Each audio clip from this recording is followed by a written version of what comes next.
questions? How did you come about submitting for this anthology? How did you hear about it? How did I learn about this submitting for this anthology? How did I hear about it? I am on Elizabeth Gilbert's email list, have been since Eat, Pray, Love came out, and about a year ago, she sent out an email saying that they were going to do this to submit a 1,500 word essay, and I literally read the email. I got up and took a walk. I came back. I wrote it in one shot. I didn't edit it, and I sent it. It just poured out of me. And a couple months later, I got an email saying that I had been selected, and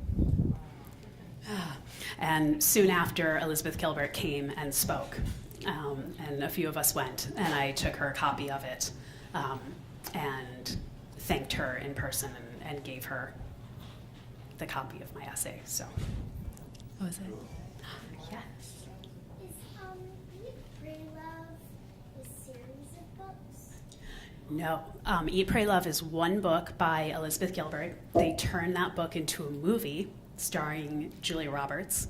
If you have not read or seen, I highly suggest them. And then this is a book of about 45 authors, 45 people who submitted essays in that contest. And so it's kind of like a series, this one. Good question. Thank you. Yes, Peggy. Oh, I'm sorry. I should have repeated the question. It was, is Eat, Pray, Love a series of books? Anyone else? Yes. So how is Shift Bars doing, and what feedback have you gotten with all of that? So the question is, how is Shift Bars doing, and what feedback have we gotten with that? Shift Bars is great. We are now, where to start? So I created Shift Bars about a year and a half ago, and I was doing a cleanse, which I wasn't allowed to have sugar, and I was really hungry one day and went into Whole Foods and literally sat down in the energy bar aisle because there are like 100 different energy bars, and I read every single label, and I wasn't allowed to eat any of them. And I just thought to myself, I'm in Asheville at Whole Foods. Like, this is ridiculous. How can there not be something I'm allowed to eat? And I had worked, after I retired from law, I went and worked at a raw foods healing center in the kitchen. And so I had known chefs and all of the people, and I later coached people. And so I knew a lot of people in the raw foods world. And so I thought, I'm going to call on my friends. And so I created this idea. And a funny story is how I got the money to create it, because at this point, I wasn't really sure what I was doing at all. I had started acting, but it wasn't paying the bills. And I did a thing, Abraham Hicks, that I mentioned in the book. They talk about this technique that you can use, and it's called 68 seconds. And you can use it for anything, and you just close your eyes, and for 68 seconds, you create the feeling in your body of already having what you want. And it's, kicks the law of attraction to high gear. And so Lucas, my partner, and I, twice a day, every day, we said, I have the money for Shift Bars. I had started an Indiegogo campaign, and I was searching for $95,000 to start this company.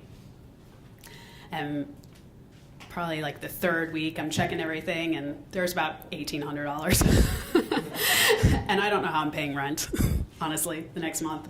And we were just delusional. We're like, nope, we have the money. And twice a day, we did this every day. And with about 3 days left, I got an email from a man who I had known briefly, maybe 2 months, years ago, and hadn't spoken to since. And his name is Buddy, which is coincidentally the name of the cutest dog alive that I mentioned, who had passed away earlier. And he just wrote one line, do you want some investment money?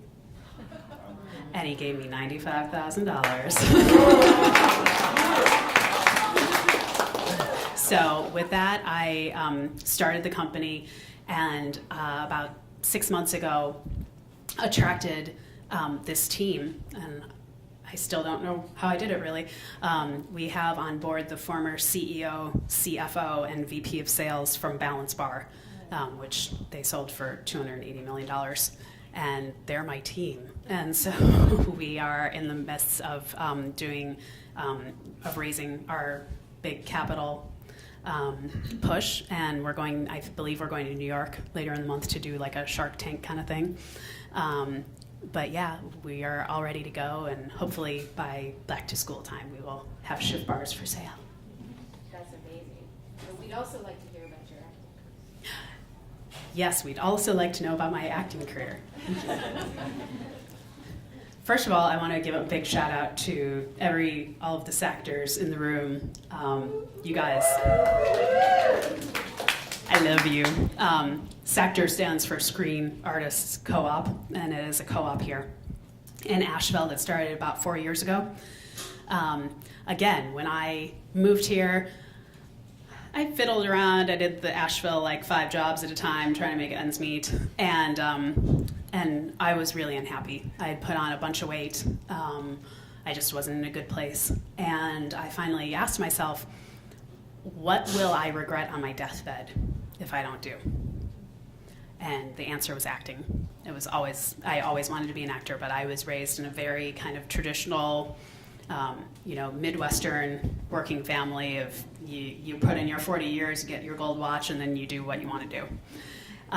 So I never thought that life, an artist's life, could be mine. I didn't think I was all that creative. But that quote of when the student is ready, the teacher appears. I literally, once I said, I want to be an actor out loud, about 2 weeks later, I saw an ad for acting classes that were starting.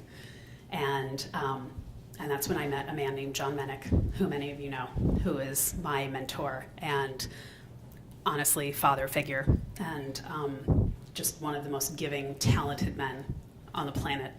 And I started taking acting classes with him. Seeing myself on camera helped me lose the extra weight that I had gained. Because the camera adds a lot more than 10 pounds, let me tell you. And most importantly, I started seeing myself as an artist, as a creative person, and I started hanging out with artists and creative people. And last year, I made my television debut on Nashville, which was awesome. Which coincidentally is my mother's favorite show. So that was a nice little redemptive moment for me. And yeah, things are going well. I'm still auditioning, and I love it because Shift Bars and acting are the perfect balance for me. I get to pour my heart and soul into a business and a company that I love and that I create, and then I get to go play. I just came back from a shoot in Virginia where I was a woman named Esther, which for you Abraham folks, you know that was a thrill. And she was a real life person who was a British woman who married an American lawyer and moved back with him during the American Revolutionary times, and became very passionate and created a foundation and raised all this money for soldiers for the American side, and wrote about women's rights and the universe and things like that in the 1700s. And I got the whole like handmade silk gown with the bustle and the wig with pearls in it, and it was a trip. And it's going to be in the Yorktown American Revolution Museum, where they're going to have it. They had like 20 people, real life people telling their stories, and they're going to have them on this like 7-foot screen so that when people come in and press a button, like poof, I appear. So if anyone wants to go on a road trip and see that when they open, I'm totally going. Yes. Does anyone else have a question? Yes. So do you still eat raw food? And what's the sweetener in your raw bar? Because I'm like you, there's just nothing hardly. Yes. Question is, am I still raw? And then what sweeteners are used in Shift Bars? No, I'm not still raw. When I grew up and throughout my early years, I ate terribly. a typical dinner for me was home run pizza and a pint of Ben and Jerry's and some Diet Coke. Like, no kidding. I also grew up in Wisconsin, and so didn't help matters when you have like deep fried cheese curds. As literally at the University of Wisconsin at the salad bar, they had a container of raw cookie dough. I'm not kidding you. Like, so no wonder my body was like, eh. So that was over here on this extreme. When I went raw vegan, obviously that was over here on this extreme, which I needed to do. I was very sick, and really I still tell people to this day, that's a great diet if you are in a health crisis and you need to not be. And ever since then, slowly but surely, I've kind of found my way back to the middle. But I'm still I eat organics, I eat dairy-free, sugar-free, gluten-free, soy-free, nut-free. I eat very healthy. But I do have cooked food every once in a while. And now the best thing is that I'm a lot more chill about it. That was one of the reasons I named the company Shift Bars, is because I wanted to not only teach people about shifting their health and shifting their consciousness, but also shifting the conversation about nutrition. I wanted to have fun slogans like, eat my shift and shift happens and stuff like that. Because natural health a lot of times is very serious. Like, being like this is just as bad for you a lot of times as eating something that's not great for you. So I wanted to lighten everything up. And then for what we sweeten the bars with, we use stevia, erythritol, and monk fruit. So in different combinations in the different flavors. It's a proprietary secret. But yeah, they're all zero glycemic. So our bars each bar will only have 1 gram of sugar, but it comes from the other ingredients in the bar, not from the sweetener. But they taste awesome. Like, they're so good. That's why it took so long, because to make something that's zero glycemic and tastes good is really challenging. And I wanted people to eat the bars and say like, oh, that tastes awesome. Wait, and they're sugar-free? Instead of being like, yeah, that's sugar-free, I wanted it to be really, to stand alone on its own. So we'll have chocolate, lemon, berry, and then we've got coconut mango and another one down the pipeline. And one of them is nut-free, so in case people have nut allergies as well. I wanted as many people to be able to eat them and not have any issues with what was in them. No, unless you have $1.8 million that you'd like to give me. No, that's why we're in our capital funding raise right now, our Series A pitch. But since we're the first to be on the market, and with my team, I'm very confident we'll have the funding soon. The question, was, can you buy Shift Bars now? Not yet. When we do launch, it will be online, and then we'll be launching in the Southern California region of Whole Foods and health food stores, because I did not know this. I learn every day something new, believe me. I have no idea what I'm doing most days on this. But 50% of all bar sales are in Southern California. So it's kind of a no-brainer. And my team with Balance Bar, they all have extremely strong relationships there, and so that's why we decided to launch there, and we'll be manufacturing them there as well. Interesting. Yes, Amy. I wanted to ask you about your essay. Yes. Because it is painfully honest. Yes. And what struck me when I read it was, there's no way in hell I would ever be, I could never write something like that and be that truthful. I would write it in my journal and then, pray that somebody burned it after I died. Was there a moment after you wrote it and you sent it, because we've all sent those emails, it's like you get caught in the moment, like, yeah, this amazing thing, and then the minute you click send, you're like, oh my God. And I wondered, have you had any moments along the way where you thought twice that maybe you shouldn't have, or you weren't honest enough, or maybe you were too honest? Thank you. One can be too honest. Yes. The question was since my essay is so honest, was there ever a moment where I thought, oh God, what have I done? And yes, there was.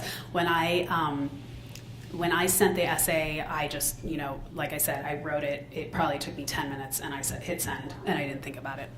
And then when I got it back, the publisher, a wonderful woman named Michelle, asked me, the section or the sentence where you reveal that you had an abortion, do you want to keep that in? Because that is obviously something that can be incendiary, and the essay is strong without it, and you'll be in the book regardless. So I thought about it for a while.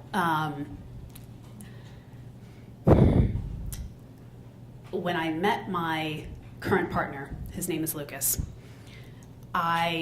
we had been friends for a while before we started dating, and when we did decide that we thought we would become, romantically involved, I tried something new. I decided that I was going to tell him everything that I was scared that he would find out immediately, because if he had an issue with any of it, then there was no purpose in us going any further. And that really changed a lot for me, because I would tell him all of these things that I was so scared about, and every time I revealed something, he would be like, is that it? Like, that's all you got? Like, that's nothing. or like, God, I love you so much. You're so brave. Thank you for sharing that. And that conversation that started then, that's continued over the past 4 years, has really changed my relationship with, the truth. And beginning acting really changed that. In our acting classes, we reveal everything. And it only makes each of us more beautiful, honestly.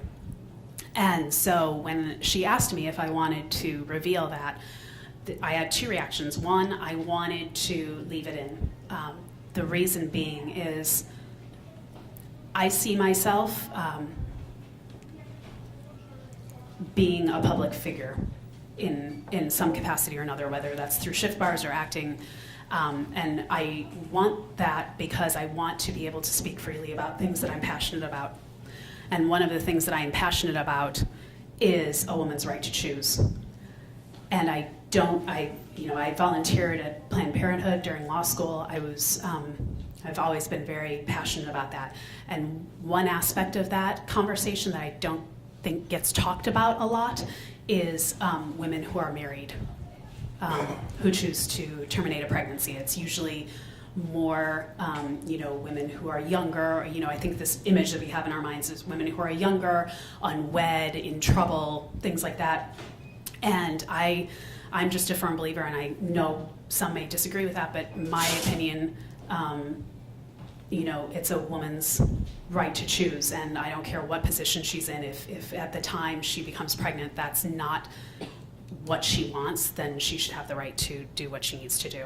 And then my second thought was, okay, I should probably need to tell my ex-husband because this book is coming out, and not that I think he's going to run out and buy it, but his mom might, his wife might, a friend might, and my name's in it, and it's very clear who I'm talking about.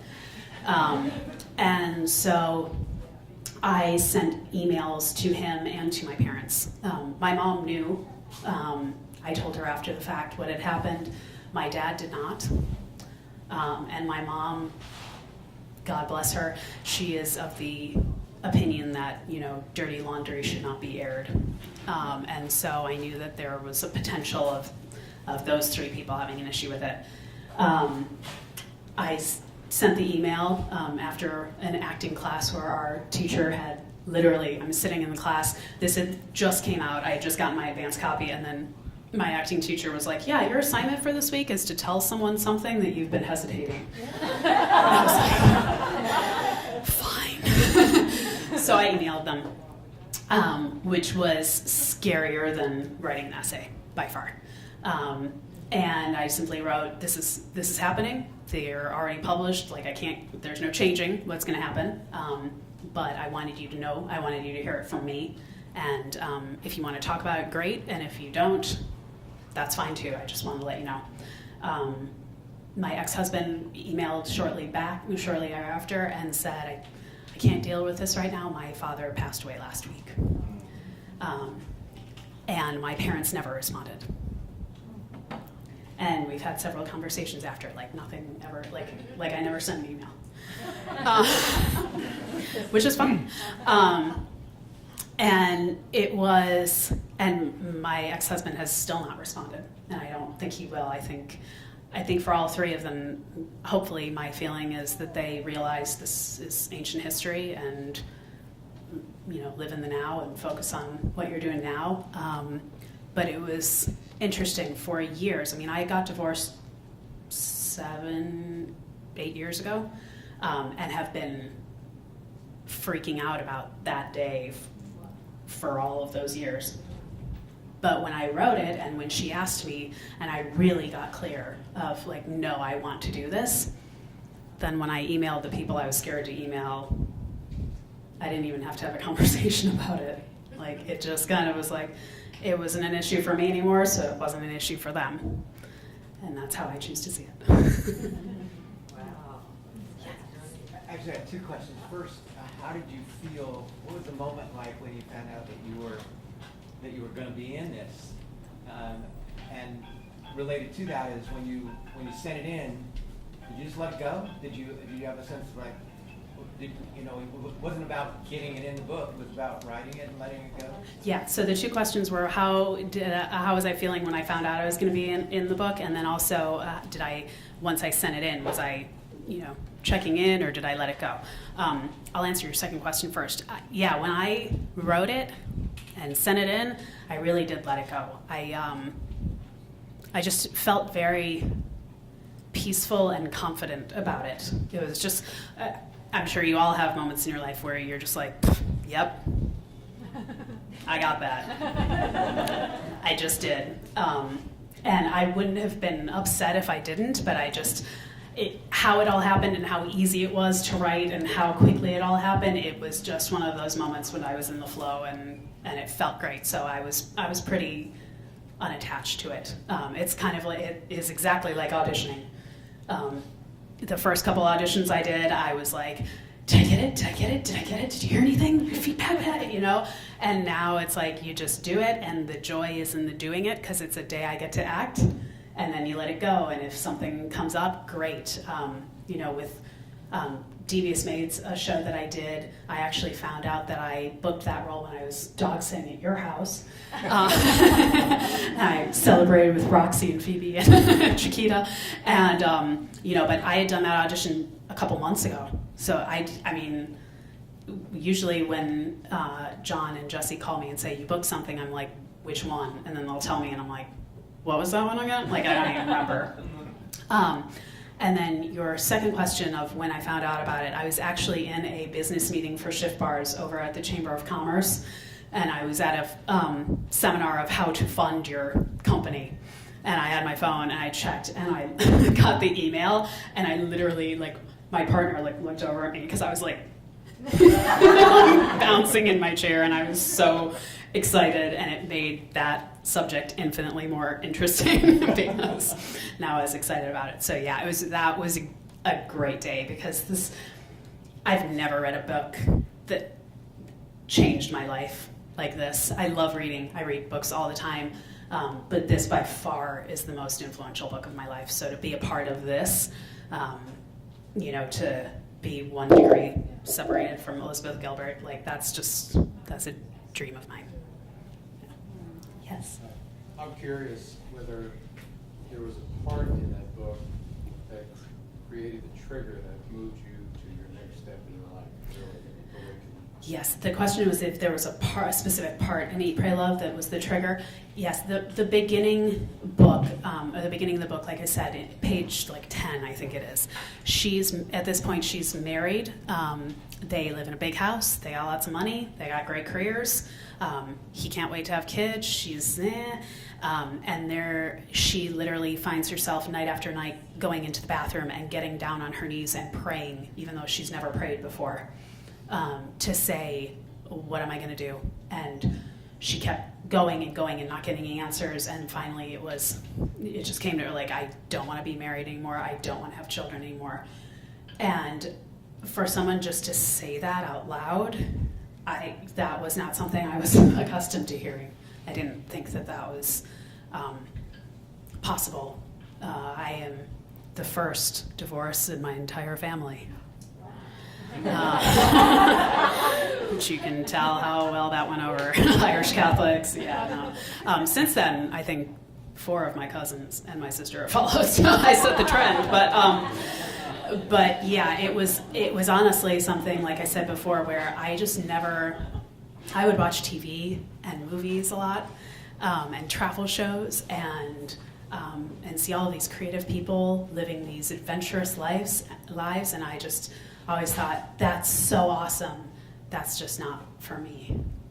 And which is, I mean, I was a very highly educated, intelligent, I thought, woman, and I just never, like, honestly thought that I could have a life like that until I read the book.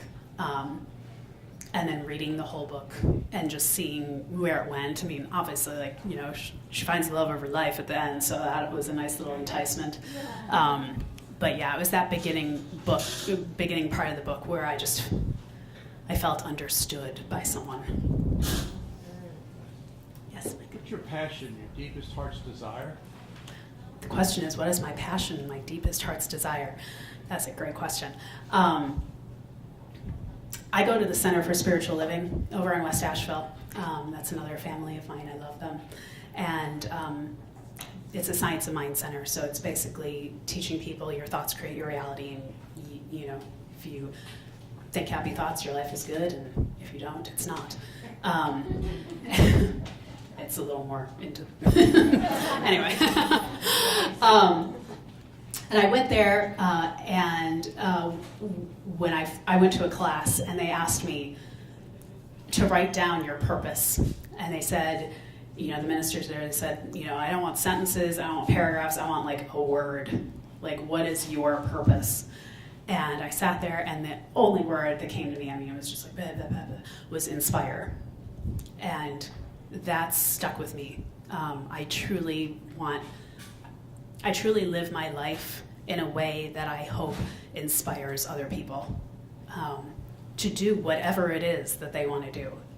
Not to become actors, not to become business owners, not to go raw, not to do anything but just to look within themselves and ask them that question, what will I regret on my deathbed if I don't do? And then go do it.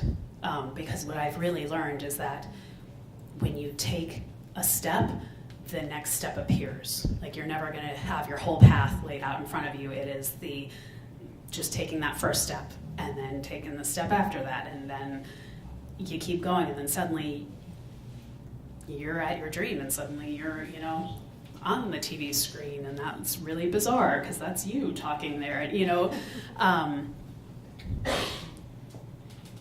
Yeah, I really just want people to know how powerful they are. And I see a lot of people who just take life as it comes and react instead of creating. And the more I can do that in my own life, and the more people are like, wow, that looks awesome. Wow, how'd you do that? Wow. Then I hope that they'll you know, take a few chances in their life. I hate to give you something else for your spare time. When do you translate then what you just told us into your first book, or your second book? Because it's such a great story, and we love hearing it. And I just would see it would really help a lot of other people to just hear your story, even as it is today. Already got the Thank title, you. Shift Happens. Yeah. Thank you. The question was when I'm writing my first book. I don't know. I like short essays. I write a weekly newsletter for Shift Bars. If you would like to get on the newsletter list, go to shiftbars.com and sign up. And they're short essays, and they're similar. Like, they're just me talking about, you know, health and consciousness and going after what you want. And I love those. I don't know. There have been parts of me who thought maybe a book. And I actually have a screenplay that I'm working on that's based on my relationship with my partner It's called I Love You Now, because that's our motto. We're not the marrying kind. And so we take the concept of, when I got married before, my ex-husband and I, we'd been together for years, and then I got sick, really sick. And we broke up because he couldn't handle it. I mean, we were in our mid-20s, it was like fun time, and here I am just like popping pills and just not very fun to be around. And so we broke up a couple of times. And then we did what, any rational couple would do, and you break up several times and it's not working, we got married. Thinking that would solve it. Like, I honestly thought of when I pictured the church and the priest and the altar, I thought of that as like my finish line. If I could get there, then everything would be okay. And obviously, that's not a really great way to enter into a marriage. And so today I try and take things one step at a time and just focus on what we have now. And because we do that, I think we honestly have one of the best relationships that I've ever been around. He's at work tonight. That's why he's not here. He also is not into crowds, so this would not be his thing. But yeah, a screenplay seems more my speed now, just because then I could star in it. But yeah, I definitely don't rule out writing a book in the future. It's kind of like the screenplay, though. It's like, I want to know how it ends first. But maybe it could be a series of books, and then could follow along. Yes. What would you consider to be the best book source for the raw diet? Ooh, best book source for the raw diet. Oh, there are so many. I'm going to give a shout out to one of my dear, dear friends. Her name is Stacy Stowers, Stowers. I'm trying to remember the name of her book. It's escaping me right now. She just has one so far. And what I love about her is that the very first recipe in the book is called the Happy Shake. And it is a like cacao chocolate like ice cream in a cup. And it is good. And then she goes and what she did was she started traveling around the country and staying with families. Families would call her and would agree for her to come into their home for an extended period of time, like at least several weeks to a month, and she would make all of their food. And these are families with kids, families with working parents, and the first question she would ask them are, what are your favorite foods? And so she started, what's the name of it? Eat raw, not cooked. Eat raw, not cooked. Even though I know she eats a little rough or cooked food, so she's not militant, which is another reason why I love her. But she would take all of the family's favorite recipes and then make them, make a raw version, which I think for people transitioning is a really good idea. If you can't tell by my story, and I'm a go big or go home kind of girl. Like I do just all or nothing. I don't think many people work like that. I don't think many people should work like that. But I went from eating like the pizza and the ice cream to buying a Vitamix and overnight going 100% raw vegan. I do not recommend that at all. My body was like, what? No clue what it was doing. And so hers is a really fun transition because you don't have to suddenly give up all of your favorite foods. You actually get to eat better versions that actually taste better. David Wolfe is another great resource, WOLFE. But yeah, nowadays, like I said, it was funny. A lot of us got together and, we were in the raw foods movement and we spoke at Raw Spirit Fest together and all these things. And after about 3 years, we'd start whispering to each other like, I had some quinoa. I tried some grass-fed bison. It was really good. And it was like this undercover secret because we were all like making our living preaching raw food. And so it was it was, like I said, a transitioning to the middle. But again, cleanses I think are great, ways to kind of kickstart you. But yeah, those are two good places to start. Yeah. One more question. Emily, there have been so many times where you could have just given up, Mm. and I'd like to know what your go-to strategy was to get you back in the game. Ooh. The question was moments when I could have given up. What was my go-to strategy? I have a few. My mantra that I have a sticker in my car, thanks to my good friend Stephanie, says that it's from Abraham, and it says, "Things are always working out for me." And in my darkest moments, when I can't grasp one good thing, I just repeat that over and over and over. And I think to myself, it's true. Like, even when it looks so bleak, it's somehow really working out for you. You just haven't gotten to the finish line yet, or the end of the story. When I was driving here today, I get a little emotional. I started talking to myself 7, 8 years ago. Time's all relative and stuff. And just saying, like, if you only knew, like, you think things are so bad, but I'm on my way to go do this. And this would have never happened without that.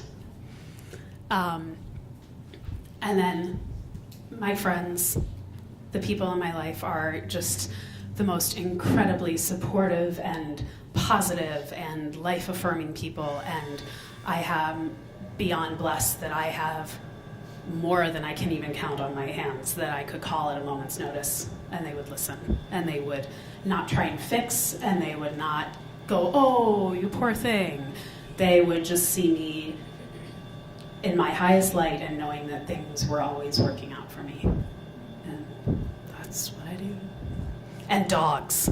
I go pet a dog immediately because they get it, man. They know. They're just like, "Dude, what's wrong?" Like, so yeah, those are my 3 strategies.